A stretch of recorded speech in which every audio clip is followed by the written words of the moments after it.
السلام علیکم ورحمۃ اللہ وبرکاتہ. الحمد للہ وحدہ والصلاة والسلام علی من لا نبی بعدہ اما بعد فاعوذ باللہ من الشیطان الرجیم بسم اللہ الرحمن الرحیم. قل ادعوا الذین زعمتم من دون اللہ لا يملكون مثقال ذرة في السماوات ولا في الأرض وما لهم فيهما من شرك وما له منهم من ظهير ولا تنفع الشفاعة عنده إلا لمن أذن له حتى إذا فزع عن قلوبهم قالوا ماذا قال ربكم قالوا الحق وهو العلي الكبير إلى آخر الآية. صدق اللہ العلی العظیم وصدق رسولہ النبی الکریم ونحن على ذلك من الشاہدین والشاکرین. اللہم الہمنا رشدنا واعذنا من شرور انفسنا. اللہم وفقنا لما تحب وترضى من القول والفعل والنیہ. رب اشرح لي صدری ويسر لي امری واحلل عقدۃ من لسانی یفقهوا قولی. آمین یا رب العالمین. محترم حضرات، معزز سامعین، محترم خواتین، میری ماں اور بہنوں، ملی بھائیوں، پیارے بچوں، آج کی گفتگو کا عنوان ہے سورہ سبا 22واں پارہ آیت نمبر 22 سے مضمون شروع ہو رہا ہے. سورہ سبا کی ان آیتوں میں توحید کو ایک مختلف انداز سے پیش کیا گیا ہے کہ دنیا میں بہت سے لوگ سجدہ گاہیں باطل طریقے پر بنا چکے ہیں اور ان سے ان کو وہ امیدیں وابستہ ہیں. ان تمام کو اللہ نے کیا اختیار دیا ہے، یا ان میں کیا قدرت ہے، یا وہ کتنے بے بس ہیں، کیا وہ سفارش کرنے کے قابل ہیں، ان تمام چیزوں کو اللہ نے ایک کے بعد دیگرے رد کر دیا ہے. یہاں سے مضمون شروع ہوتا ہے. قل، یہ نبی صلی اللہ علیہ وسلم کو اللہ کا حکم ہے. قل کے معنی آپ کہہ دیجئے، یعنی کفار قریش کو بتا دیجئے، اور آئندہ جتنے بھی لوگ ان آیتوں کی تلاوت کریں گے ان کو بھی یہ بات پہنچا دیجئے. یہ قل کا مخاطب ہے. آپ کہہ دیجئے ادعو، پکارو، الذین زعمتم من دون اللہ، اللہ کے علاوہ جن جن کو تم گمان رکھتے ہو کہ یہ کچھ طاقت رکھتے ہیں، ان کی بندگی سے کچھ فائدہ ہوگا اور ان کو سجدہ کرنے سے کچھ ملے گا، ان کو پکارنے سے ہمارا مسئلہ حل ہوگا، آپ ان کو پکارو. ادعو یہ امر ہے. جس طرح ہم کہتے ہیں کسی کو پکار کر دیکھ لو، ان سے کہہ کے دیکھ لو، بس یہ انداز ہے ادعو کا کہ تم جن جن کو پکارتے ہو پکار لو. الذین زعمتم، جن کے بارے میں تمہارا گمان ہے، من دون اللہ، اللہ کو چھوڑ کر، ان تمام میں ذرہ برابر قدرت نہیں ہے. لا یملکون مثقال ذرہ، لا یملکون وہ مالک نہیں ہے، مثقال وزن برابر. کس کا وزن؟ ذرہ. ذال ہے، ذرہ کے معنی آتے ہیں، ہم اردو میں ذرہ کہتے ہیں سب سے چھوٹی چیز کو. ایک دانہ بھی ہوتا ہے جس کو ہم ذرہ کہتے ہیں. یہ زمین کا ذرہ ہو یا دانہ ہو، ذرہ کے برابر بھی ان میں کوئی قدرت نہیں ہے، ان میں کوئی ملکیت نہیں ہے، ان میں کوئی اختیار نہیں ہے. فی السماوات ولا فی الارض، نہ آسمانوں میں اور نہ زمینوں میں. یعنی جتنے لوگ اللہ کے غیر کو پکارتے ہیں ان تمام کی ملکیت صفر ہے، زیرو ہے. نہ زمین میں کوئی ملکیت ہے، نہ آسمان میں کوئی ملکیت ہے.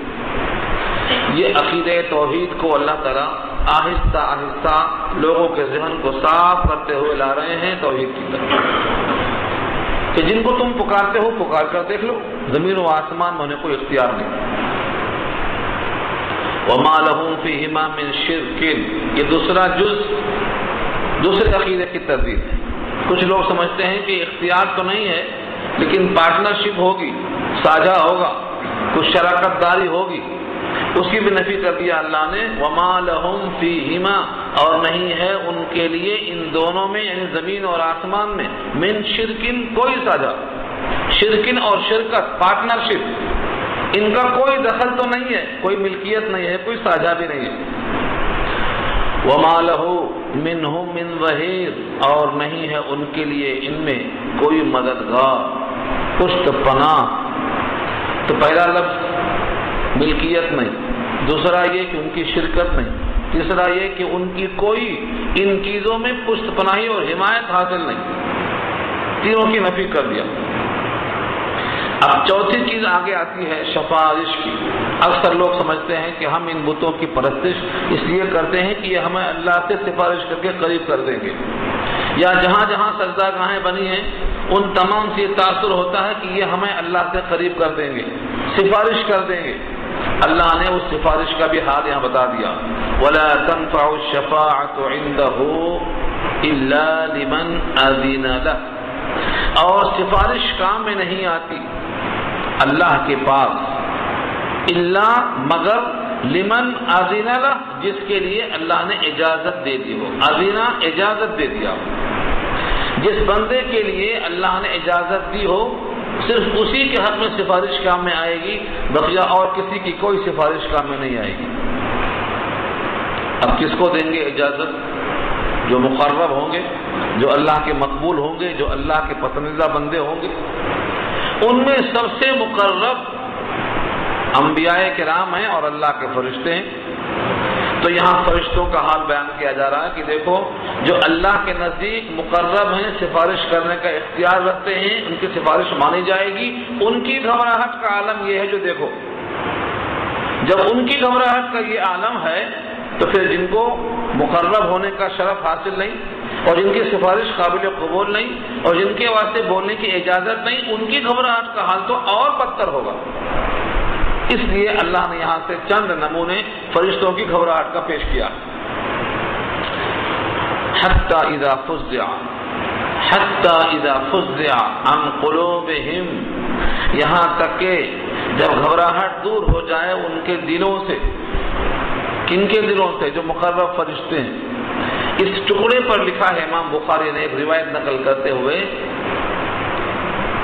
کہ جب اللہ تعالیٰ کوئی حکم دیتے ہیں تو فرشتے گھبرا جاتے ہیں، گھبراہٹ میں مدہوش ہو جاتے ہیں، اور جب تھوڑی دیر کے بعد ان کے حواس صحیح ہوتے ہیں اور مدہوشیت ختم ہوتی ہے تو آپس میں ایک دوسرے سے پوچھتے ہیں کہ رب نے کیا کہا۔ یہاں وہی تذکرہ آگے آتا ہے، قالوا ماذا قال ربکم، کہنے لگے کہ رب نے تمہارے کیا کہا؟ قالوا الحق، کہا حق کہا، یعنی امر واجبی کہا، جو بھی فرمایا ہوگا وہ حق کے مطابق ہی فرمایا ہوگا۔ تو پہلی صفت تو یہ ہے کہ حکم سنتے ہی گھبراہٹ اور ہول طاری ہو جاتا ہے مقرب فرشتوں کے جو حامدان عرش ہیں۔ یہ روایت بخاری کی ہے۔ دوسری روایت مسلم کی ہے جس میں راوی حضرت عبداللہ ابن عباس، وہ فرماتے ہیں کہ جو اللہ کے مقرب فرشتے ہیں جب اللہ پہ حکم فرماتے ہیں تو ان کو ہیبت طاری ہوتی ہے، اور وہ اپنے پروں کو، جو ان کے پر ہیں، بازو ہیں، ایک ایک فرشتے کو 600 بازو ہیں۔ خاص طور سے جبریل امین کو تو آیت صراحت موجود ہے کہ ان کے پر ایک اتنے بڑے ہیں کہ مشرق سے مغرب تک پہنچ جاتے ہیں، مشرق سے مغرب تک ایک پر پہنچتا ہے، ایسے 600 بازو دیا اللہ نے ان کو۔ تو یہ اپنے پروں کو مارنے لگتے ہیں، جس طریقے سے کوئی اطاعت گزار اطاعت کے واسطے اپنے جسم کا کوئی حصہ ہلاتا ہے، سر ہلانا جس کو بولتے ہیں، سر ہلاتا، ایسے یہ فرشتے اپنے پر ہلاتے ہیں، اور ان سے قریب والے ان سے سنتے ہیں، ان سے قریب والے ان سے سنتے ہیں، یہاں تک کہ ساتوں آسمان پر ہر فرشتہ اپنے پروں کو ہلانے لگتا ہے۔ اور جب ان کی یہ گھبراہٹ دور ہو جاتی ہے تو آپس میں پوچھتے ہیں کہ حکم بجا لانے کے بارے میں کیا کہا، کیسا کہا۔ تو یہ مقرب فرشتوں کا حال ہے، اللہ کے خوف سے لرزاں و ترساں ہیں اور گھبراہٹ کا یہ عالم ہے، جبکہ یہ مقرب ہے۔ تو جو بندے مقرب نہیں ہیں، یا جن بندوں کی عبادت مقبول نہیں ہے، یا جن کو سفارش کرنے کا حق نہیں ہے، یا جن کو بولنے کی جرت نہیں ہے، ان کو سجدہ کر کے اور ان کے سامنے اپنی مشکل کشائی پیش کر کے کیا حاصل کرنا چاہتے ہو، یہ بتانا مقصد ہے۔ دیکھیے لفظوں کو، حتی اذا فزع عن قلوبہم، لفظ فزع اچھا لفظ یاد رکھ لو، فزعون کے معنی گھبراہٹ اردو میں استعمال ہے. جزع فضا کے معنی گھبرانا، ہول طاری ہونا. اور فزع اس سے ورب بنا ہے، اس کا صلہ ان آیا ہے، گھبراہٹ کا دل سے دور ہونا. حتی اذا فزع عن قلوبہم، جب ان کے دلوں سے گھبراہٹ دور ہو جاتی ہے، قالو تو کہنے لگتے ہیں ماذا قال ربکم، تمہارے رب نے کیا کہا. قالو دوسرے جواب دیتے ہیں الحق، جو بھی کہا وہ حق کہا. الحق پیش نہیں پڑھ سکتے، الحق کا مفعول ہے قالو کا، جو بھی اللہ نے کہا وہ حق کہا. وَهُوَ الْعَلِيُّ الْكَبِيرُ، اور وہ بلند ہے، بہت بڑا ہے. اتنا بلند ہے کہ اس کے اوپر کوئی بلندی نہیں، اور اتنا بڑا ہے کہ اس سے بڑا کوئی نہیں، لہذا اس کا فرمان حق کے مطابق ہی ہوگا. کون ہے جو اس کے فرمان کو ٹال سکتا ہے؟ ایک صفت تو یہ ہو گئی کہ سفارش کرنے والوں میں جو سب سے اچھے ہیں ان کا یہ حال ہے. دوسرے، اللہ کی قدرت کا یہ عالم ہے کہ تم جن جن کو سجدہ کرتے ہو ان میں سے کوئی بھی تمہیں رزق فراہم نہیں کرتا، لیکن وہ تمہیں رزق فراہم کرتا ہے آسمانوں سے پانی برسا کر. دیکھیے لفظ قل، آپ یہ بھی کہیے من یرزقکم، تمہیں روزی کون دیتا ہے؟ من السماوات، آسمانوں سے، والارض، اور زمین سے. قل اللہ، کہہ دو اللہ. یعنی اگر کوئی نہیں جواب دیتا ہے تو یہ قول آپ خود کہہ دیجئے، کیونکہ کائنات میں کوئی آج تک دعوے دار نہیں ہے کہ بارش ہم برساتے ہیں اور بارش کے ذریعے سے زمین سے غلہ ہم اگاتے ہیں، کوئی دعوے دار نہیں ہے. لہذا جواب میں آپ کہیے قل اللہ، بتلا دیجئے کہ ان کو اللہ ہی دیتے ہیں رزق. تو دو باتیں ہو گئی. رزق دینا ہماری حیات کے لیے ایسا ہے گویا ہمیں حیات دینے کے برابر ہے، کیونکہ انسان کی حیات پانی اور رزق پر موقوف ہے، تو گویا ہماری حیات کا وہ مالک ہے. اب بتائیے اس کو سجدہ کرنا یا اس کے غیروں کو سجدہ کرنا دونوں حق ہے یا دونوں میں سے ایک باطل ہے؟ یا تو ہم باطل پر ہیں یا تو تم باطل پر ہو، یا تو ہم توحید پر ہیں یہ درست، یا تم توحید پر نہیں ہو شرک پر ہو وہ درست. دو میں سے ایک صحیح ہے اور ایک غلط ہے. قل، آگے کہیے ان سے قل اللہ، بتلا دو کہ اللہ دیتا ہے رزق. وَإِنَّا أَوْ إِيَّاكُمْ، اور ہم یا تم. انا کے معنی ہم اور ایاکم معنی تم، اور بیچ میں لفظ او کے معنی یا. وَإِنَّا أَوْ إِيَّاكُمْ، اور بے شک ہم یا تم لَعَلَىٰ هُدًى، ہدایت پر ہیں. او فی ضلال مبین، یا کھلی ہوئی گمراہی میں ہیں. دو میں سے ایک ہدایت پر ہیں اور دو میں سے ایک گمراہی پر، تم یا ہم، طے کر لو. اب یہ انداز کیوں اختیار کیا گیا؟ دعوت کا وصول ہے.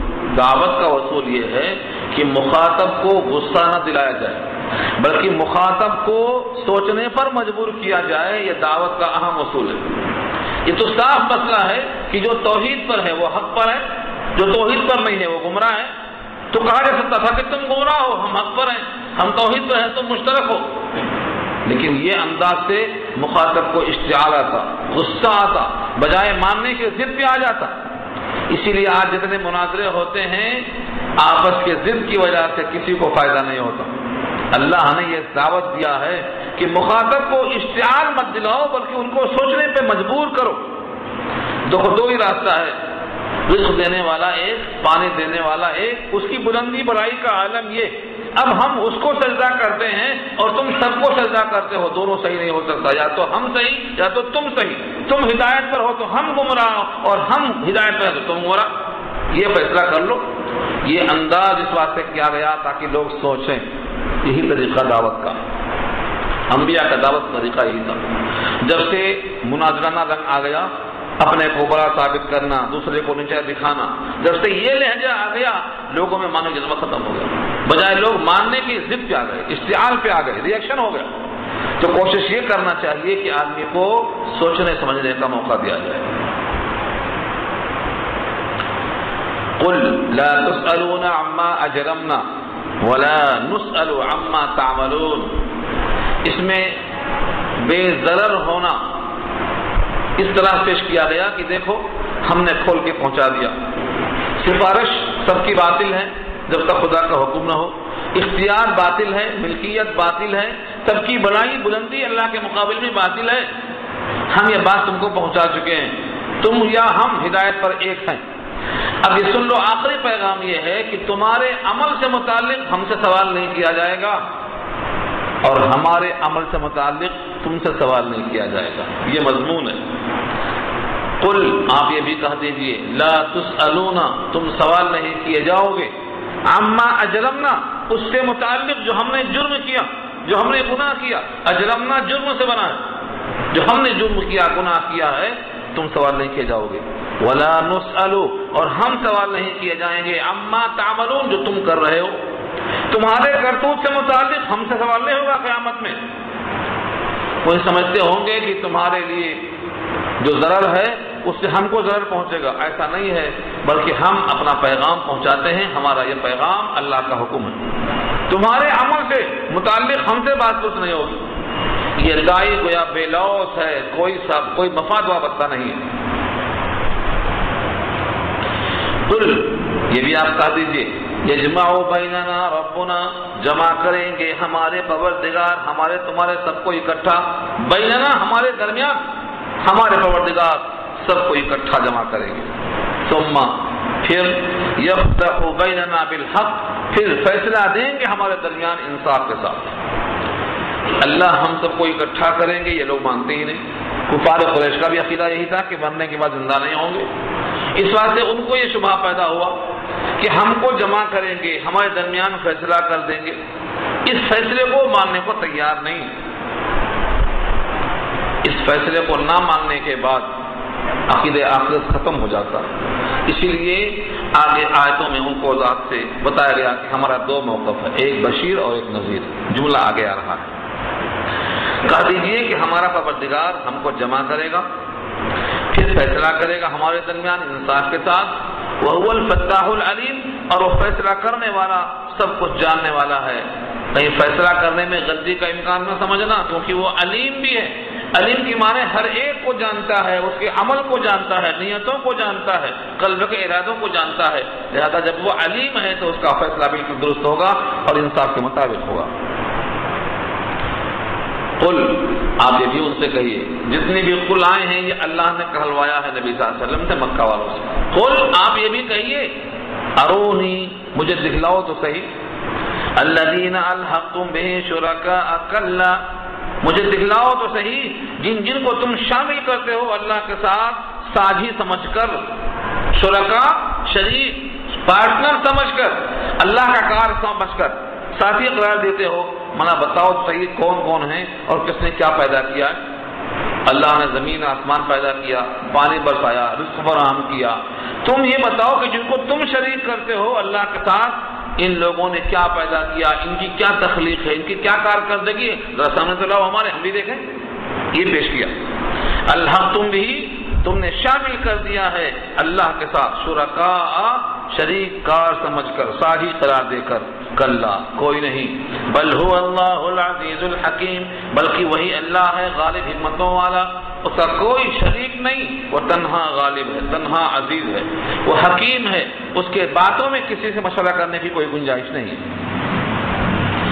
یہاں تک ہوئی توحید۔ اس موحد کو، جس نے اللہ کی توحید کو سمجھ لیا، اب اس کے سامنے رسالت کو پیش کرنا ہے کہ اس اللہ نے آپ کو بھیجا ہے، اپنا پیغام دے کر بحیثیت بشیر اور نذیر کی آپ کو بھیجا ہے۔ دیکھو، وما ارسلناک، اور نہیں بھیجا ہم نے آپ کو، الا مگر کافۃ للناس، کافہ کا ترجمہ کیا ہے؟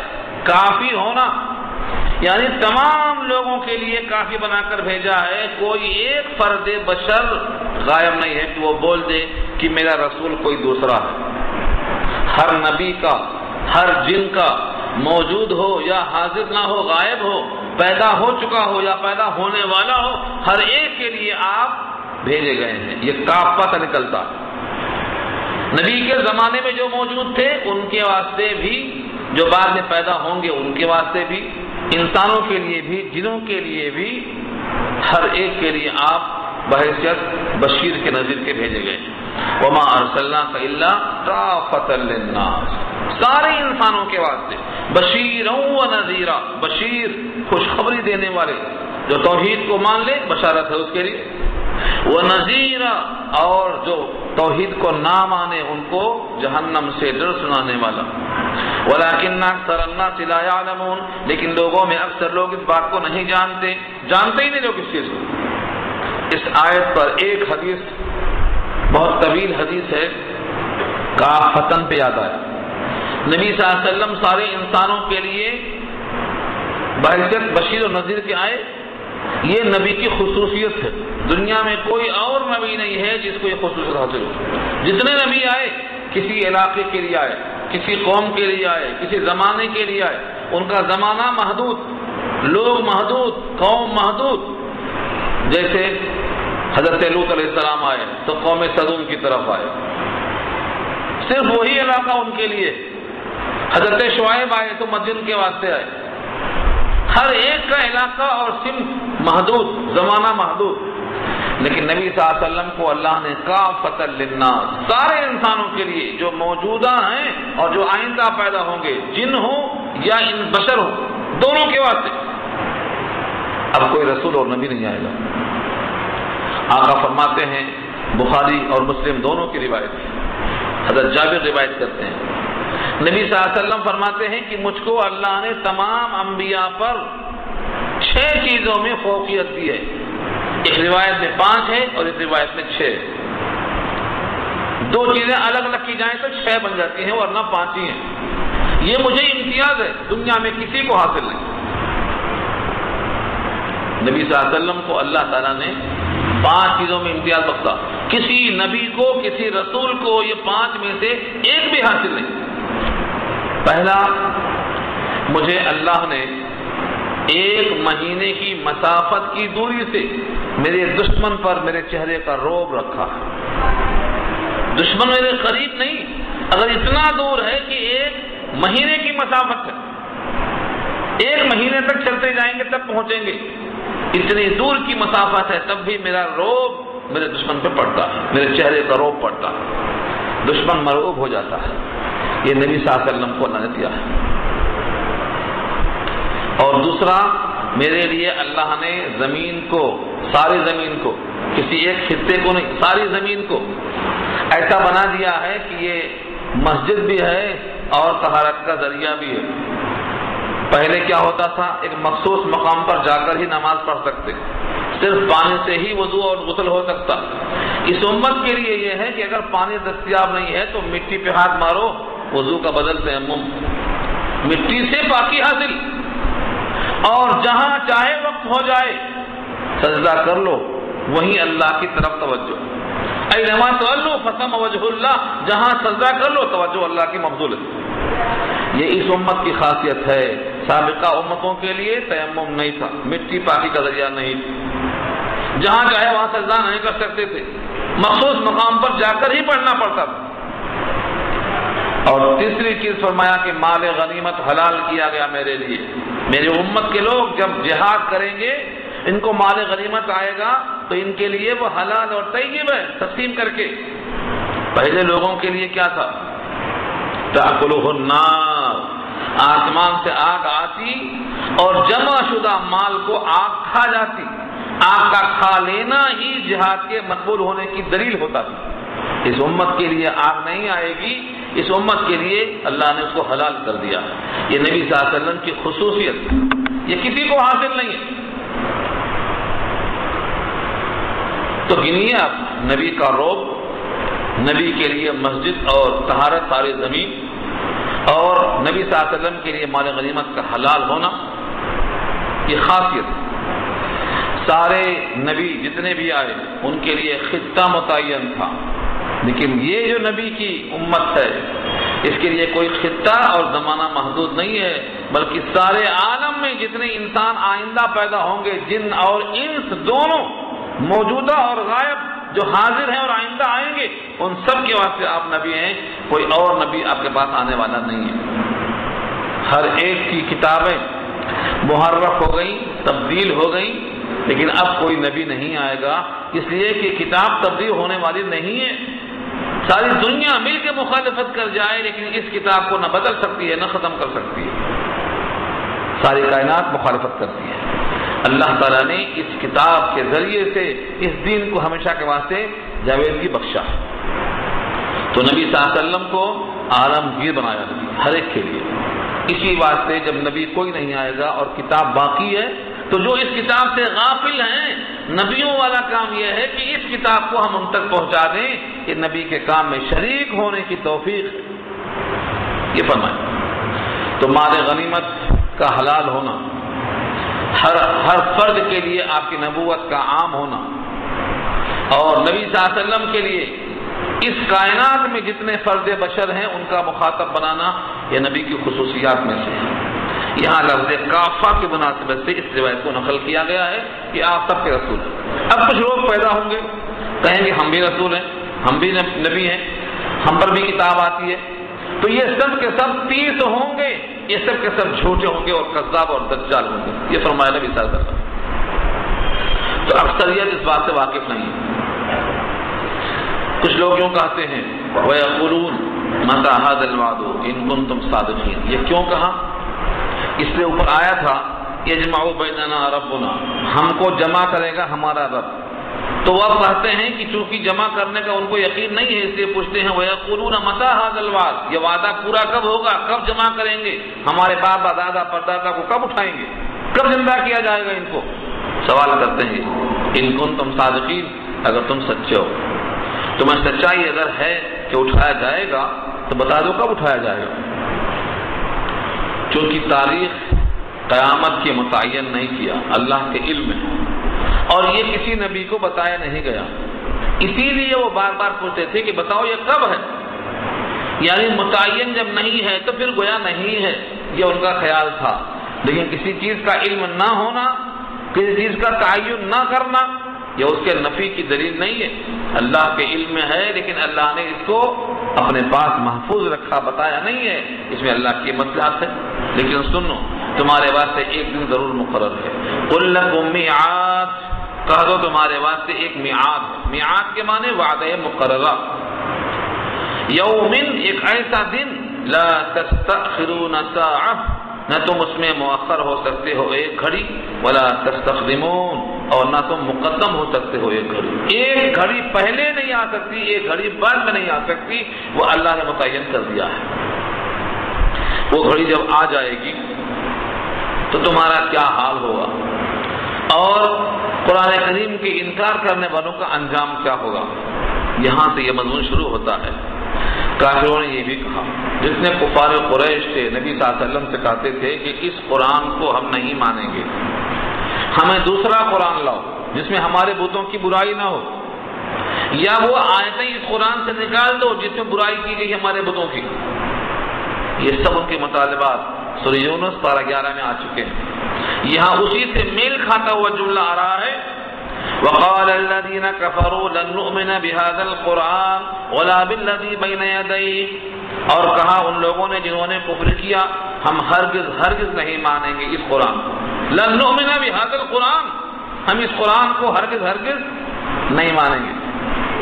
ولا بالذي بين يديه، اور نہ ان کو جو آپ کے دونوں ہاتھوں کے درمیان، یعنی اس سے پہلے کتابیں آ چکی ہیں، تورات ہے، زبور ہے، انجیل ہے، جن میں آخرت کا ذکر ہے، ہم اس کو بھی ماننے والے نہیں ہیں. یہ منکر ہے. ایسا کہنے والوں کا حال اس وقت اگر آپ دیکھیں جب یہ اللہ کے سامنے جہنم کی سزاؤں کو دیکھنے والے ہوں گے تب کیسا آپس میں لڑیں گے. فالوورز جس کے پیچھے چلتا تھا وہ دونوں کیسا بحث کریں گے. یہاں سے 3 آیتیں میں اللہ نے اس کو پیش کیا. وَلَوْ تَرَىٰ، اور اگر آپ دیکھ لیتے، اِذِ الظَّالِمُونَ مَوْقُوفُونَ عِندَ رَبِّهِمْ، جبکہ ظالم لوگ کھڑے کیے جائیں گے اپنے رب کے پاس. موقوفون، وقف سے واقف مانے کھڑا ہونا، موقوفون کھڑے کیے جائیں گے عند ربِّهِمْ، اپنے رب کے پاس. رب کے پاس جب کھڑے کیے جائیں گے اس وقت ان ظالموں کو اگر آپ دیکھ لیتے تو معلوم ہو جاتا. کیا معلوم ہوتا؟ یرجع بعضهم الى بعض القول، بات کو لوٹائیں گے ان میں سے ایک دوسرے کی طرف.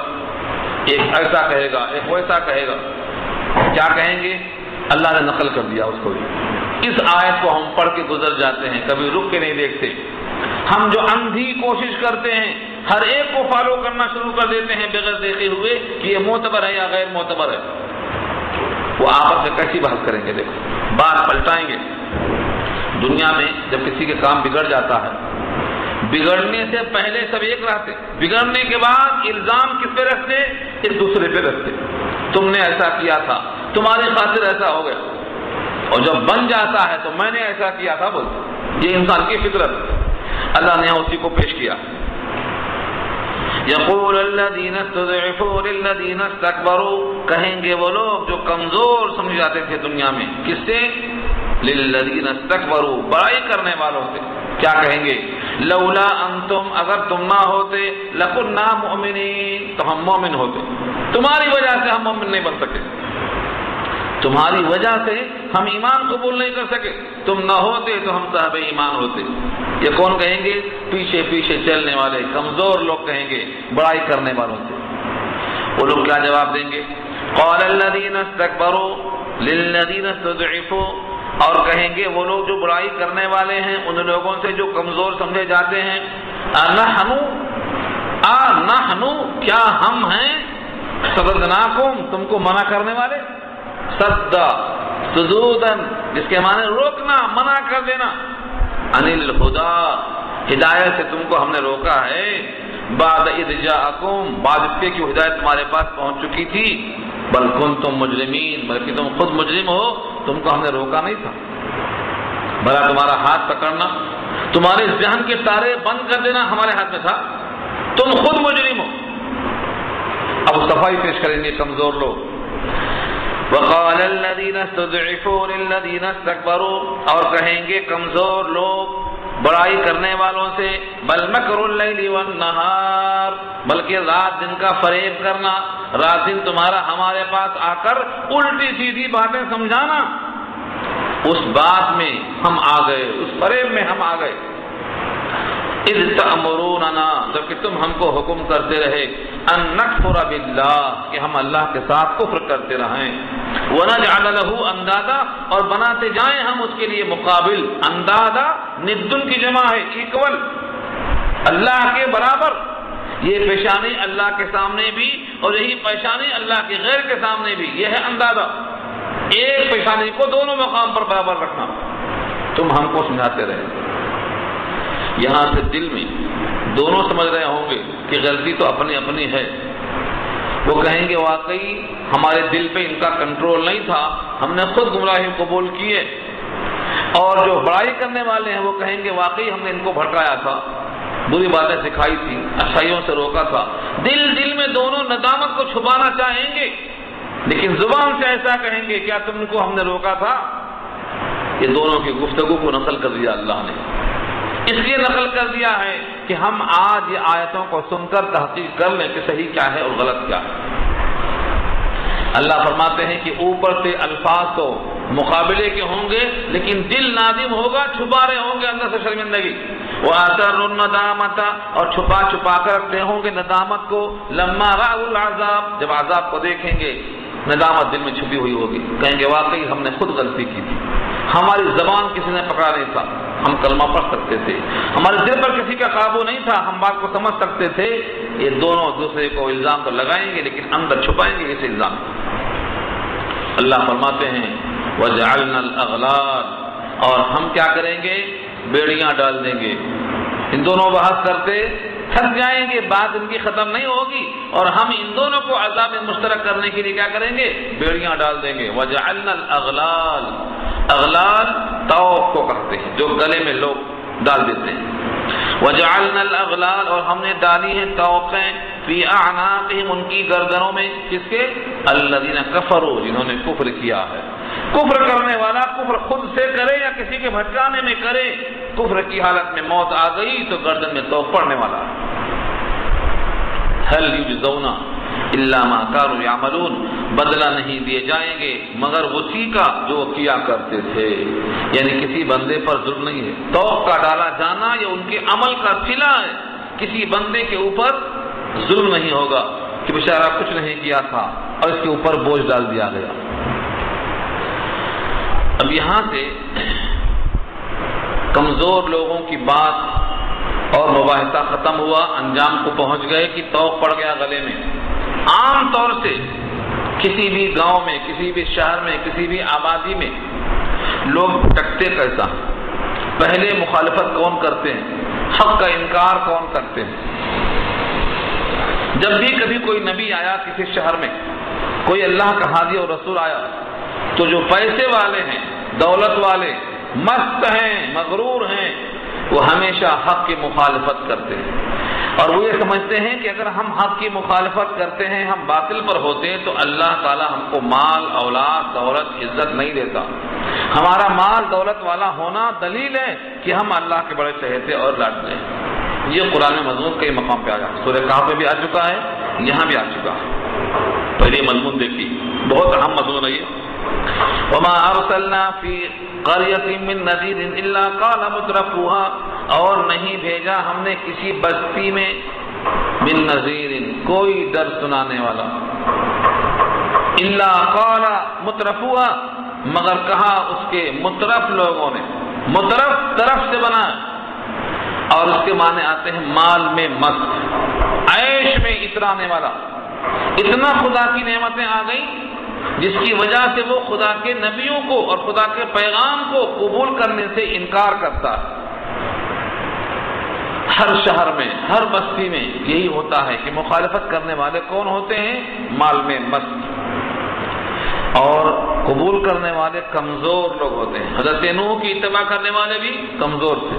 اس طرح ایک واقعہ لکھا ہے زمانے جاہلیت کا، نبی صلی اللہ علیہ وسلم کا جب ظہور ہوا، اس موقع پر دو دوستوں کا تذکرہ کیا۔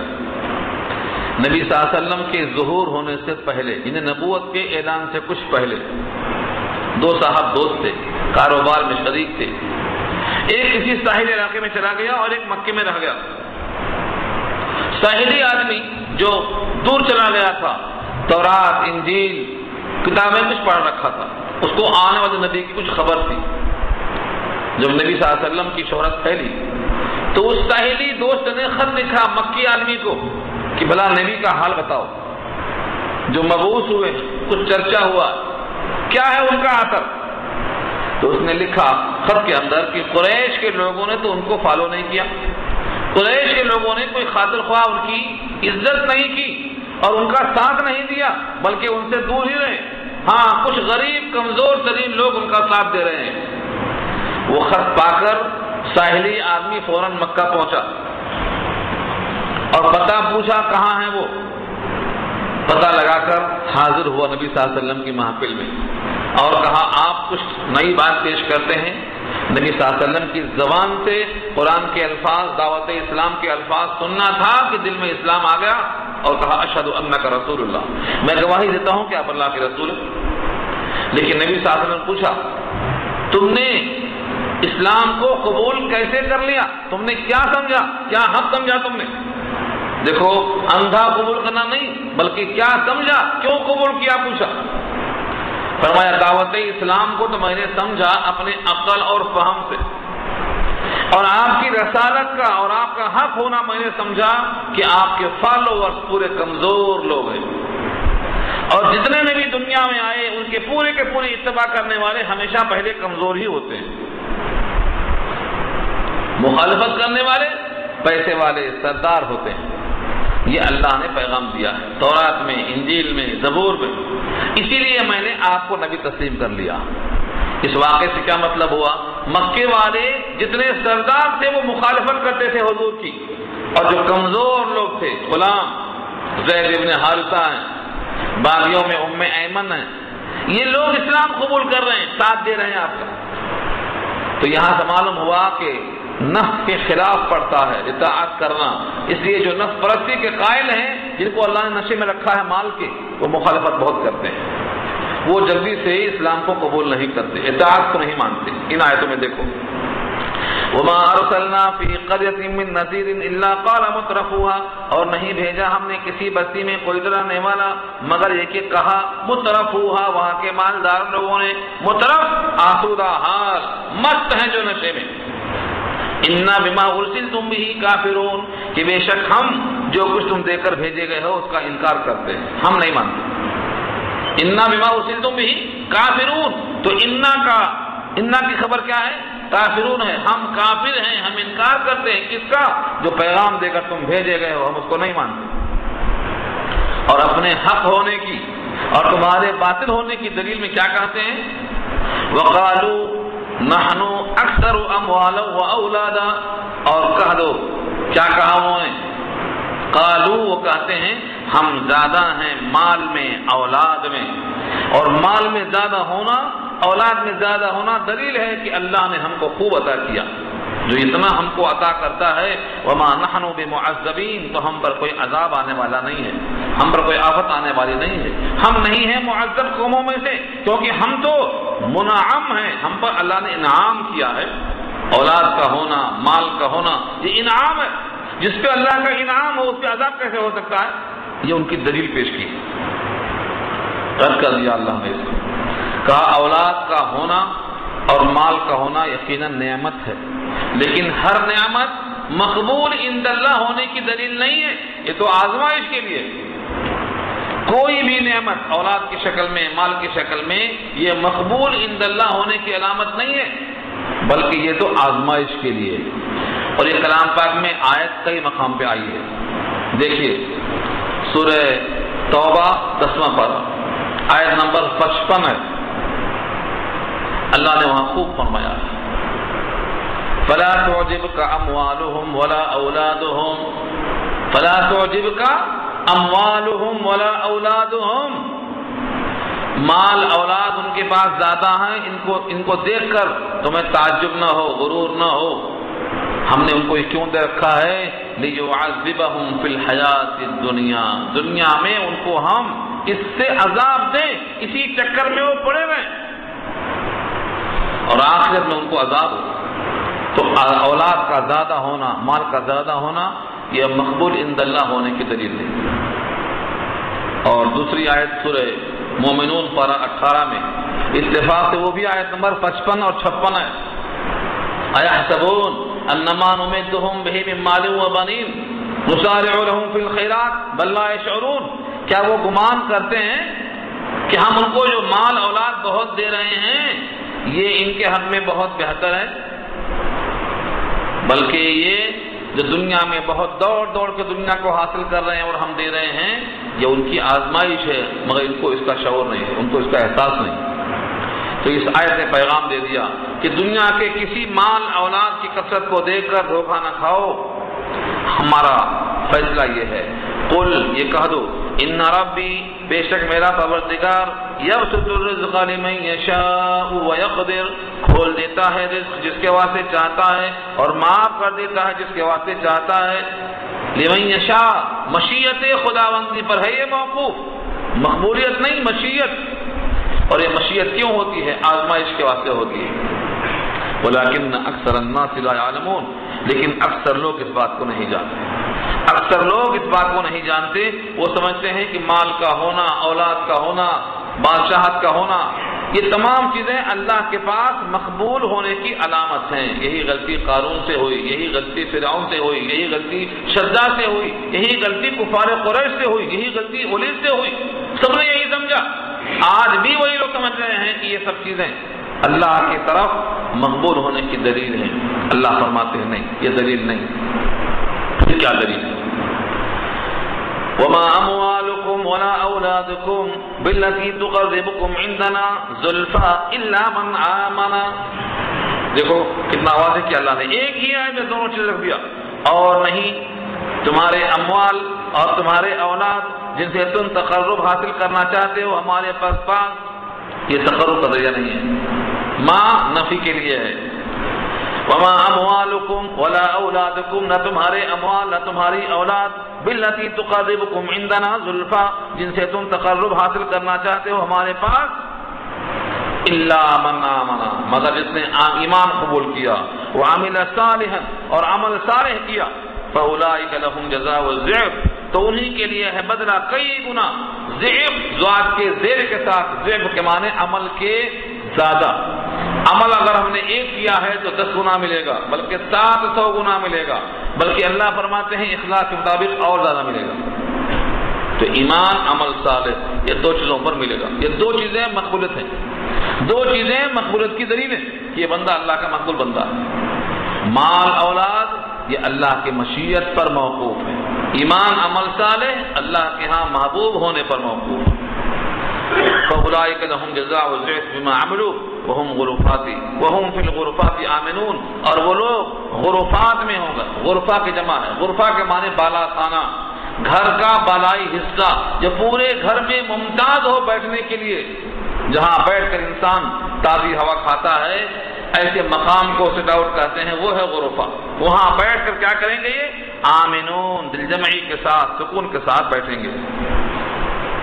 اس آیت نے یہ پیغام دے دیا دنیا کی کوئی چیز اللہ سے مقرب ہونے کے لیے کافی نہیں ہے جب تک ایمان عمل صالح نہ ہو.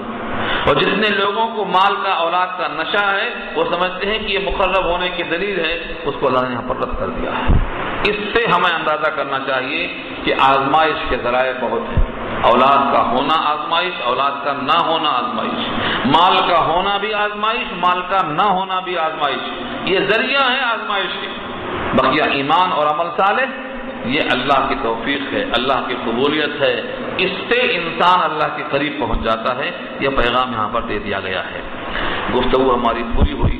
انشاءاللہ اب یہاں سے جو قرآن کریم کی آیتوں میں کوشش کر کے مخالفت کرنے والے ہیں ان کا تذکرہ یہاں سے انشاءاللہ شروع ہوگا. دعا کریں.